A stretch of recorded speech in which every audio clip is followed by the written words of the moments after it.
ರಾಜ್ಯದಲ್ಲಿ ಅನುದಾನ ರಹಿತ ಖಾಸಗಿ ಶಿಕ್ಷಣ ಸಂಸ್ಥೆಗಳು 50% ಸರ್ಕಾರಿ ಶಾಲೆಗಳಿಗಿಂತ ಉತ್ತಮ ಫಲಿತಾಂಶ ನೀಡುವ ಮೂಲಕ ತನ್ನ ಘನತೆಯನ್ನು ಹೆಚ್ಚಿಸಿಕೊಂಡಿವೆ ಎಂದು ಅನುದಾನ ರಹಿತ ಖಾಸಗಿ ಶಿಕ್ಷಣ ಸಂಸ್ಥೆಗಳ ಒಕ್ಕೂಟದ ರಾಜ್ಯಾಧ್ಯಕ್ಷ ಹಾಲನೂರು ಲೇಪಾಕ್ಷ ತಿಳಿಸಿದರು.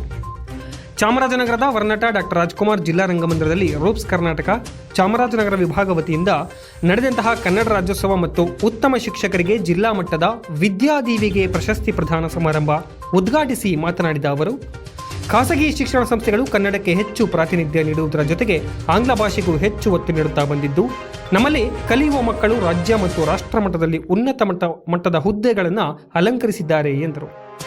ಸರ್ಕಾರ ನಮ್ಮ ಬೇಡಿಕೆಗಳಿಗೆ ಸಕಾರಾತ್ಮಕವಾಗಿ ಸ್ಪಂದಿಸಬೇಕೆಂದು ಮನವಿ ಮಾಡ್ತಾ ಬಂದಿದ್ದೇವೆ. ಅಲ್ಲದೆ ಜಿಲ್ಲಾ ಮಟ್ಟದ ಶಿಕ್ಷಕ ಪ್ರಶಸ್ತಿಯನ್ನು ಸರ್ಕಾರಿ ಶಾಲೆಯ ಶಿಕ್ಷಕರಂತೆ ಖಾಸಗಿ ಶಿಕ್ಷಕರನ್ನ ಪ್ರಶಸ್ತಿಗೆ ಪರಿಗಣಿಸಬೇಕು ಎಂದು ಒತ್ತಾಯಿಸಲಾಗಿದೆ. ಅದಕ್ಕೆ ಸ್ಪಂದಿಸಿ ಮುಂದಿನ ವರ್ಷದಿಂದ ಖಾಸಗಿ ಶಾಲೆಯ ಶಿಕ್ಷಕರಿಗೂ ಪ್ರಶಸ್ತಿ ನೀಡಲಾಗುವುದು ಎಂದು ಭರವಸೆ ನೀಡಿದ್ದಾರೆ ಎಂದರು. ಖಾಸಗಿ ಶಿಕ್ಷಣ ಸಂಸ್ಥೆಗಳ ಪರವಾನಗಿಯನ್ನು 10 ವರ್ಷಗಳವರೆಗೆ ನವೀಕರಿಸಬಾರದೆಂದು ತಿಳಿಸಲಾಗಿದೆ. ಅಲ್ಲದೆ ಶಿಕ್ಷಕರು ಮತ್ತು ವಿದ್ಯಾರ್ಥಿಗಳ ಕಲ್ಯಾಣ ನಿಧಿ ಸ್ಥಾಪಿಸುವ ಬೇಡಿಕೆಗೆ ಶಿಕ್ಷಣ ಸಚಿವರು ಒಪ್ಪಿಗೆ ನೀಡಿದ್ದಾರೆ ಎಂದರು. ಜಿಲ್ಲಾಧ್ಯಕ್ಷ ನಂಜುಂಡಸ್ವಾಮಿ ಎನ್ ಮಾತನಾಡಿ, ಸರ್ಕಾರ ಬಜೆಟ್ನಲ್ಲಿ ಶಿಕ್ಷಣಕ್ಕೆ ಕೋಟ್ಯಾಂತರ ರೂಪಾಯಿ ವೆಚ್ಚ ಮಾಡುತ್ತಿದೆ. ಆದರೆ ಫಲಿತಾಂಶ ಕಡಿಮೆಯಾಗಿದೆ. ಆದರೆ ಖಾಸಗಿ ಶಿಕ್ಷಣ ಸಂಸ್ಥೆಗಳು ಉತ್ತಮ ಫಲಿತಾಂಶ ನೀಡುತ್ತಾ ಬಂದಿದೆ. ಹೀಗಾಗಿ ಖಾಸಗಿ ಶಿಕ್ಷಣ ಸಂಸ್ಥೆಗಳ ಬೆಳವಣಿಗೆಗೆ ಸಹಕರಿಸಬೇಕೆಂದು ಒತ್ತಾಯಿಸಿದರು.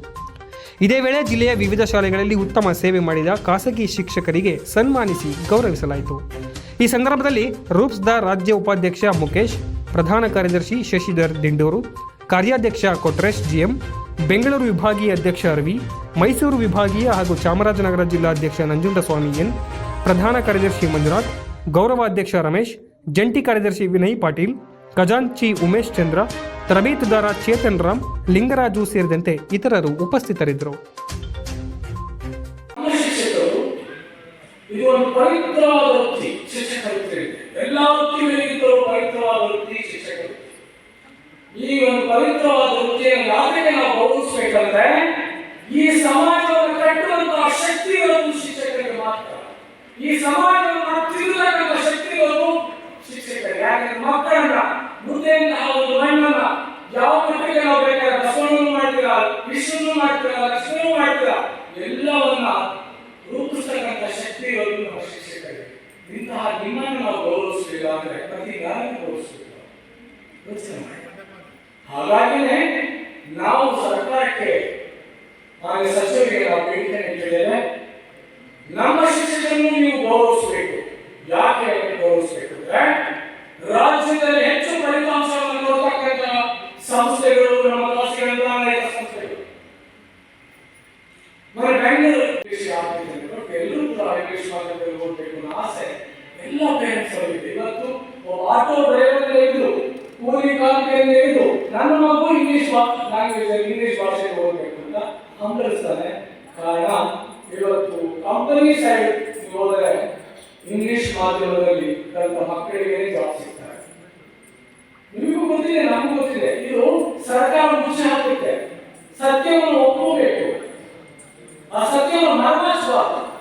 ಹಾಗಾಗಿನೇ ನಾವು ಕನ್ನಡವನ್ನೇ ಹೇಗೆ ಕಲಿತಿದ್ದೇವೆ, ಜೊತೆಯಾಗಿ ನಾವು ಇಂಗ್ಲಿಷ್ ಕೂಡ ಕಲಿತು ನಮ್ಮ ಮಕ್ಕಳಿಗೆ ಒಂದು ಭವಿಷ್ಯವನ್ನು ರೂಪಿಸ್ತಾ ಇದ್ದೇವೆ. ಇದನ್ನ ಬೇರೆ ಅರ್ಥೈಸಬಾರದು. ಸರ್ಕಾರ ಆಗಲಿ ಮತ್ತೆ ನಮ್ಮ ಕವಿಡಿದಾಗ ಅವ್ರ ಮಕ್ಕಳೆಲ್ಲ ಇಂಗ್ಲಿಷ್ ಮಾಧ್ಯಮದಲ್ಲಿ ಕಳಿಸ್ತಾರೆ. ಯಾರು ಕನ್ನಡ ಬೇಕು ಅಂತ ಒಂದ್ ಕಡೆ ಭಾಷಣ ತಿಳಿದಿರ್ತಾರೆ. ಆಯ್ತಾ? ನಮ್ಮ ಪ್ರಧಾನ ಕಾರ್ಯದರ್ಶಿಗಳು ವಿತೌಟ್ ಸಿಲೆಬಸ್ ಡಮ್ಡಮ್ಸ್ ಹೇಳ್ತಾರೆ. ಸೊ ಅದು ಬೇಕು ನಮಗೆ, ಇದು ಇರಬೇಕು. ಒಂದು ಎಕ್ಸಾಂಪಲ್ ಹೇಗೆ ಬರ್ತಿದ್ರೆ, ಶಿಕ್ಷಣ ಸಂಸ್ಥೆಗಳು ನಮ್ಮ ನ್ಯೂಸ್ ಹೇಳಿದ್ರು 50% of the students from the private schools, ಅಂದ್ರೆ 50 ಭಾಗ ಮಾಡಬೇಕು. So this is the capacity of the RUSA. ಇನ್ನೊಂದು ಹೇಳ್ತಿದ್ರೆ ನಮ್ಮ ರುಸಾ ಕೆಪಾಸಿಟಿ ಏನಂತ ಹೇಳ್ಬಿಟ್ಟು ಸರಿ 570 ಈಗ ನಮ್ಮ ನ್ಯೂಸ್ ಹೇಳಿದ್ರೆ ಸರ್ಕಾರಿ ಶಾಲೆಗಳಲ್ಲಿ ಓದೋ ಮಕ್ಕಳು ಮಕ್ಕಳಲ್ಲ, ಬರೀ ಪ್ರೈವೇಟ್ ಶಾಲೆಗಳಲ್ಲಿ ಓದೋ ಮಕ್ಕಳು ಮಾತ್ರ ಮಕ್ಕಳಲ್ಲ. ಅಂದ್ರೆ ನಮ್ಮ ಪ್ರೈವೇಟ್ ಶಾಲೆಗಳಿಗೆ ಯಾವುದೇ ಇಲ್ಲದೆ ಇರದಂತಹ ಉತ್ತರವಿದ್ದು ನಮ್ಗೆ ಜಾಸ್ತಿ ಏನಾಗುತ್ತೆ, 570 ನಮ್ಗ ನಾವೆಲ್ಲ ಸುತ್ತ ಮಾಡಿದ್ವಿ, ಒಳ್ಳೊಳ್ಳೆ ಬಿಲ್ಡಿಂಗ್ ಮಾಡಿದ್ವಿ, ಎಲ್ಲ ಸೇಫ್ಟಿ ಮೆಜರ್ಸ್ ಇದ್ದೀವಿ. ನಮ್ಮಲ್ಲಿ ಬಿಸಿ ಮುದ್ದೆ ಕಾರ್ಯಕ್ರಮ ಇಲ್ಲ. ನಮಗೆ